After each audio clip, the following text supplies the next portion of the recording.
మహబూబాబాద్ జిల్లా కేంద్రంలోని పులి గోపాల్ రెడ్డి నగర్లో బూక్యా రవి అనే వ్యక్తి ఇంటి ముందు నిలిపి ఉంచిన ద్విచక్ర వాహనం చోరీకి గురైంది. బైక్ను దొంగెత్తుకెళ్లిన దృశ్యాలు అక్కడి సీసీ కెమెరాల్లో రికార్డ్ అయ్యాయి. ముగ్గురు దుండగులు వచ్చి ద్విచక్ర వాహనం వైర్లు కట్ చేసి లాక్ను ఓపెన్ చేసి వాహనాన్ని స్టార్ట్ చేసినప్పుడు సౌండ్ రాకుండా ఉండేందుకు దుండగులలో ఇద్దరు టపాకాయలు కాల్చి పరిసర ప్రాంత వాసులను ఏమరుపాటుకు గురి చేసి వాహనాన్ని చోరీ చేయడం గమనార్హం. పట్టణంలో ఇంటి ముందు నిలిచిన వాహనాలు వరుసగా అపహరణకు గురవడంతో వాహన యజమానులు ఆందోళన చెందుతున్నారు.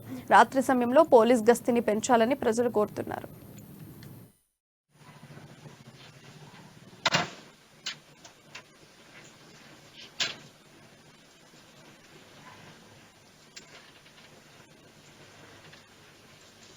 అలాగే నిన్న రాత్రి 9:30కు నేను షాప్ క్లోజ్ చేసుకొని 9:30కు ఇంటికి చేరడం జరిగింది. బయట బైక్ పార్క్ చేసి హ్యాండిల్ లాక్ చేసి వెళ్ళాను. మార్నింగ్ మళ్ళీ లేచి వచ్చేసరికి బైక్ లేదు. 150cc bike. అది ముగ్గురు వ్యక్తులు, గుర్తు తెలియని వ్యక్తులు వచ్చి ఆ బైక్ దొంగలించి తీసుకెళ్ళడం జరిగింది.